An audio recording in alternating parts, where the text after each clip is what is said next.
Matius pasal 14. Yohanes Pembaptis dibunuh.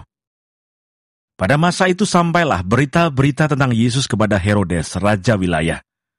Lalu ia berkata kepada pegawai-pegawainya, "Inilah Yohanes Pembaptis. Ia sudah bangkit dari antara orang mati, dan itulah sebabnya kuasa-kuasa itu bekerja di dalamnya." Sebab memang Herodes telah menyuruh menangkap Yohanes, membelenggunya, dan memenjarakannya, berhubung dengan peristiwa Herodias, istri Filipus saudaranya. Karena Yohanes pernah menegurnya, katanya, "Tidak halal engkau mengambil Herodias." Herodes ingin membunuhnya, tetapi ia takut akan orang banyak yang memandang Yohanes sebagai nabi. Tetapi pada hari ulang tahun Herodes, menarilah anak perempuan Herodias di tengah-tengah mereka, dan menyukakan hati Herodes. Sehingga Herodes bersumpah akan memberikan kepadanya apa saja yang dimintanya. Maka setelah dihasut oleh ibunya, anak perempuan itu berkata, "Berikanlah aku di sini kepala Yohanes Pembaptis di sebuah talam." Lalu sedihlah hati raja, tetapi karena sumpahnya dan karena tamu-tamunya, diperintahkannya juga untuk memberikannya. Disuruhnya memenggal kepala Yohanes di penjara, dan kepala Yohanes itu pun dibawa orang di sebuah talam, lalu diberikan kepada gadis itu, dan ia membawanya kepada ibunya. Kemudian datanglah murid-murid Yohanes Pembaptis mengambil mayatnya dan menguburkannya. Lalu pergilah mereka memberitahukannya kepada Yesus. Yesus memberi makan 5.000 orang. Setelah Yesus mendengar berita itu, menyingkirlah ia dari situ, dan hendak mengasingkan diri dengan perahu ke tempat yang sunyi. Tetapi orang banyak mendengarnya dan mengikuti dia dengan mengambil jalan darat dari kota-kota mereka. Ketika Yesus mendarat, ia melihat orang banyak yang besar jumlahnya. Maka tergeraklah hatinya oleh belas kasihan kepada mereka, dan ia menyembuhkan mereka yang sakit. Menjelang malam, murid-muridnya datang kepadanya dan berkata, "Tempat ini sunyi, dan hari sudah mulai malam.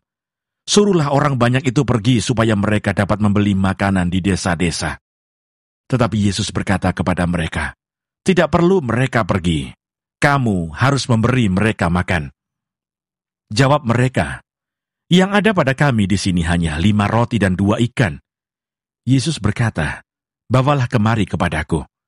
Lalu disuruhnya orang banyak itu duduk di rumput, dan setelah diambilnya 5 roti dan 2 ikan itu, Yesus menengadah ke langit dan mengucap berkat, lalu memecah-mecahkan roti itu dan memberikannya kepada murid-muridnya. Lalu murid-muridnya membagi-bagikannya kepada orang banyak, dan mereka semuanya makan sampai kenyang. Kemudian orang mengumpulkan potongan-potongan roti yang sisa, 12 bakul penuh. Yang ikut makan kira-kira 5.000 laki-laki, tidak termasuk perempuan dan anak-anak. Yesus berjalan di atas air. Sesudah itu Yesus segera memerintahkan murid-muridnya naik ke perahu dan mendahulunya ke seberang. Sementara itu ia menyuruh orang banyak pulang. Dan setelah orang banyak itu disuruhnya pulang, Yesus naik ke atas bukit untuk berdoa seorang diri. Ketika hari sudah malam, ia sendirian di situ. Perahu murid-muridnya sudah beberapa mil jauhnya dari pantai, dan diombang-ambingkan gelombang karena angin sakal. Kira-kira jam 3 malam datanglah Yesus kepada mereka, berjalan di atas air. Ketika murid-muridnya melihat dia berjalan di atas air, mereka terkejut dan berseru, "Itu hantu!" Lalu berteriak-teriak karena takut. Tetapi segera Yesus berkata kepada mereka, "Tenanglah, aku ini. Jangan takut." Lalu Petrus berseru dan menjawab dia, "Tuhan, apabila engkau itu, suruhlah aku datang kepadamu berjalan di atas air." Kata Yesus, "Datanglah." Maka Petrus turun dari perahu dan berjalan di atas air mendapatkan Yesus. Tetapi ketika dirasanya tiupan angin, takutlah ia dan mulai tenggelam lalu berteriak, "Tuhan, tolonglah aku." Segera Yesus mengulurkan tangannya, memegang dia dan berkata, "Hai orang yang kurang percaya, mengapa engkau bimbang?" Lalu mereka naik ke perahu dan angin pun redalah. Dan orang-orang yang ada di perahu menyembah dia, katanya, "Sesungguhnya engkau anak Allah." Yesus menyembuhkan orang-orang sakit di Genesaret. Setibanya di seberang, mereka mendarat di Genesaret. Ketika Yesus dikenal oleh orang-orang di tempat itu, mereka memberitahukannya ke seluruh daerah itu. Maka semua orang yang sakit dibawa kepadanya. Mereka memohon supaya diperkenankan menjamah jubahnya, dan semua orang yang menjamahnya menjadi sembuh. Matius pasal 15. Perintah Allah dan adat istiadat Yahudi. Kemudian datanglah beberapa orang Farisi dan ahli Taurat dari Yerusalem kepada Yesus dan berkata, "Mengapa murid-muridmu melanggar adat istiadat nenek moyang kita? Mereka tidak membasuh tangan sebelum makan." Tetapi jawab Yesus kepada mereka, "Mengapa kamu pun melanggar perintah Allah demi adat istiadat nenek moyangmu? Sebab Allah berfirman, 'Hormatilah ayahmu dan ibumu,' dan lagi, 'Siapa yang mengutuki ayahnya atau ibunya, pasti dihukum mati.' Tetapi kamu berkata, 'Barang siapa berkata kepada bapaknya atau kepada ibunya, apa yang ada padaku yang dapat digunakan untuk pemeliharaanmu, sudah digunakan untuk persembahan kepada Allah, orang itu tidak wajib lagi menghormati bapaknya atau ibunya. Dengan demikian firman Allah kamu nyatakan tidak berlaku demi adat istiadatmu sendiri. Hai orang-orang munafik, benarlah nubuat Yesaya tentang kamu. Bangsa ini memuliakan aku dengan bibirnya, padahal hatinya jauh daripadaku. Percuma mereka beribadah kepadaku, sedangkan ajaran yang mereka ajarkan ialah perintah manusia." Lalu Yesus memanggil orang banyak dan berkata kepada mereka, "Dengar dan camkanlah. Bukan yang masuk ke dalam mulut yang menajiskan orang, melainkan yang keluar dari mulut, itulah yang menajiskan orang." Maka datanglah murid-muridnya dan bertanya kepadanya, "Engkau tahu bahwa perkataanmu itu telah menjadi batu sandungan bagi orang-orang Farisi?" Jawab Yesus, "Setiap tanaman yang tidak ditanam oleh Bapa-Ku yang di surga akan dicabut dengan akar-akarnya. Biarkanlah mereka itu. Mereka orang buta yang menuntun orang buta. Jika orang buta menuntun orang buta, pasti keduanya jatuh ke dalam lubang." Lalu Petrus berkata kepadanya, "Jelaskanlah perumpamaan itu kepada kami." Jawab Yesus, "Kamu pun masih belum dapat memahaminya. Tidak tahukah kamu bahwa segala sesuatu yang masuk ke dalam mulut turun ke dalam perut, lalu dibuang di jamban? Tetapi apa yang keluar dari mulut berasal dari hati, dan itulah yang menajiskan orang. Karena dari hati timbul segala pikiran jahat, pembunuhan, berzinahan, percabulan, pencurian, sumpah palsu dan hujat. Itulah yang menajiskan orang. Tetapi makan dengan tangan yang tidak dibasuh tidak menajiskan orang." Perempuan Kanaan yang percaya. Lalu Yesus pergi dari situ dan menyingkir ke daerah Tirus dan Sidon. Maka datanglah seorang perempuan Kanaan dari daerah itu dan berseru, "Kasihanilah aku ya Tuhan, anak Daud, karena anakku perempuan kerasukan setan dan sangat menderita." Tetapi Yesus sama sekali tidak menjawabnya. Lalu murid-muridnya datang dan meminta kepadanya, "Suruhlah ia pergi. Ia mengikuti kita dengan berteriak-teriak." Jawab Yesus, "Aku diutus hanya kepada domba-domba yang hilang dari umat Israel." Tetapi perempuan itu mendekat dan menyembah Dia sambil berkata, "Tuhan, tolonglah aku." Tetapi Yesus menjawab, "Tidak patut mengambil roti yang disediakan bagi anak-anak dan melemparkannya kepada anjing." Kata perempuan itu, "Benar Tuhan, namun anjing itu makan remah-remah yang jatuh dari meja tuannya." Maka Yesus menjawab dan berkata kepadanya, "Hai ibu, besar imanmu, maka jadilah kepadamu seperti yang kau kehendaki." Dan seketika itu juga anaknya sembuh. Yesus menyembuhkan banyak orang sakit. Setelah meninggalkan daerah itu, Yesus menyusur pantai Danau Galilea dan naik ke atas bukit lalu duduk di situ. Kemudian orang banyak berbondong-bondong datang kepadanya, membawa orang lumpuh, orang timpang, orang buta, orang bisu, dan banyak lagi yang lain.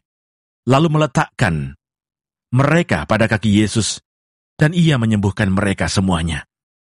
Maka takjublah orang banyak itu melihat orang bisu berkata-kata, orang timpang sembuh, orang lumpuh berjalan, orang buta melihat, dan mereka memuliakan Allah Israel. Yesus memberi makan 4.000 orang. Lalu Yesus memanggil murid-muridnya dan berkata, "Hatiku tergerak oleh belas kasihan kepada orang banyak itu. Sudah 3 hari mereka mengikuti aku, dan mereka tidak mempunyai makanan. Aku tidak mau menyuruh mereka pulang dengan lapar. Nanti mereka pingsan di jalan. Kata murid-muridnya kepadanya, bagaimana di tempat sunyi ini kita mendapat roti untuk mengenyangkan orang banyak yang begitu besar jumlahnya? Kata Yesus kepada mereka, berapa roti ada padamu? 7, jawab mereka. Dan ada lagi beberapa ikan kecil. Lalu Yesus menyuruh orang banyak itu duduk di tanah. Sesudah itu ia mengambil 7 roti dan ikan-ikan itu, mengucap syukur, memecah-mecahkannya, dan memberikannya kepada murid-muridnya. Lalu murid-muridnya memberikannya pula kepada orang banyak. Dan mereka semuanya makan sampai kenyang. Kemudian orang mengumpulkan potongan-potongan roti yang sisa, 7 bakul penuh. Yang ikut makan ialah 4.000 laki-laki, tidak termasuk perempuan dan anak-anak. Lalu Yesus menyuruh orang banyak itu pulang. Ia naik perahu dan bertolak ke daerah Magadan. Matius pasal 16. Orang Farisi dan Saduki meminta tanda. Kemudian datanglah orang-orang Farisi dan Saduki hendak mencobai Yesus. Mereka meminta supaya ia memperlihatkan suatu tanda dari surga kepada mereka. Tetapi jawab Yesus, pada petang hari karena langit merah, kamu berkata, hari akan cerah. Dan pada pagi hari, karena langit merah dan redup, kamu berkata, hari buruk. Rupa langit kamu tahu membedakannya, tetapi tanda-tanda zaman tidak. Angkatan yang jahat dan tidak setia ini menuntut suatu tanda, tetapi kepada mereka tidak akan diberikan tanda, selain tanda Nabi Yunus.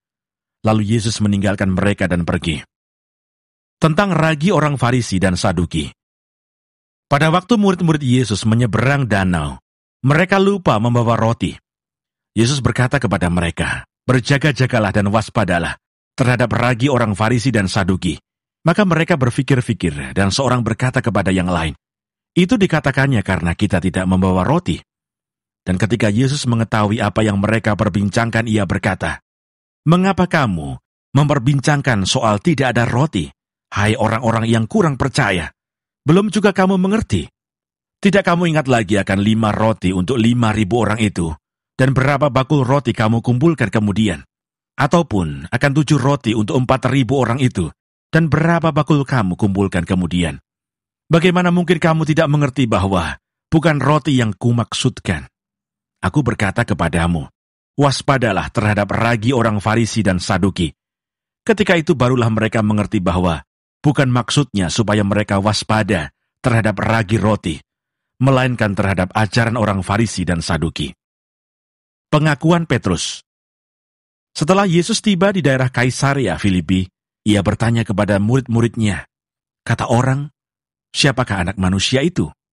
Jawab mereka, ada yang mengatakan Yohanes Pembaptis, ada juga yang mengatakan Elia, dan ada pula yang mengatakan Yeremia, atau salah seorang dari para nabi. Lalu Yesus bertanya kepada mereka, tetapi apa katamu, siapakah aku ini? Maka jawab Simon Petrus, engkau adalah Mesias, anak Allah yang hidup. Kata Yesus kepadanya, berbahagialah engkau Simon bin Yunus, sebab bukan manusia yang menyatakan itu kepadamu, melainkan Bapa-Ku yang di surga. Dan aku pun berkata kepadamu, engkau adalah Petrus, dan di atas batu karang ini, aku akan mendirikan jemaatku, dan alam maut tidak akan menguasainya. Kepadamu akan kuberikan kunci kerajaan surga. Apa yang kau ikat di dunia ini, akan terikat di surga. Dan apa yang kau lepaskan di dunia ini, akan terlepas di surga. Lalu Yesus melarang murid-muridnya, supaya jangan memberitahukan kepada siapapun, bahwa ia Mesias. Pemberitahuan pertama tentang penderitaan Yesus, dan syarat-syarat mengikut dia. Sejak waktu itu Yesus mulai menyatakan kepada murid-muridnya bahwa ia harus pergi ke Yerusalem dan menanggung banyak penderitaan dari pihak tua-tua, imam-imam kepala, dan ahli-ahli Taurat, lalu dibunuh dan dibangkitkan pada hari ketiga. Tetapi Petrus menarik Yesus ke samping dan menegur dia, katanya, Tuhan, kiranya Allah menjauhkan hal itu. Hal itu sekali-kali takkan menimpa engkau. Maka Yesus berpaling dan berkata kepada Petrus, enyahlah iblis, engkau suatu batu sandungan bagiku, sebab engkau bukan memikirkan apa yang dipikirkan Allah, melainkan apa yang dipikirkan manusia. Lalu Yesus berkata kepada murid-muridnya, "Setiap orang yang mau mengikut aku, ia harus menyangkal dirinya, memikul salibnya, dan mengikut aku. Karena barang siapa mau menyelamatkan nyawanya, ia akan kehilangan nyawanya. Tetapi barang siapa kehilangan nyawanya karena aku, ia akan memperolehnya. Apa gunanya seorang memperoleh seluruh dunia, tetapi kehilangan nyawanya? Dan apakah yang dapat diberikannya sebagai ganti nyawanya? Sebab anak manusia akan datang dalam kemuliaan Bapanya, diiringi malaikat-malaikatnya. Pada waktu itu, ia akan membalas setiap orang menurut perbuatannya. Aku berkata kepadamu, sesungguhnya di antara orang yang hadir di sini, ada yang tidak akan mati sebelum mereka melihat Anak Manusia datang sebagai Raja dalam kerajaannya."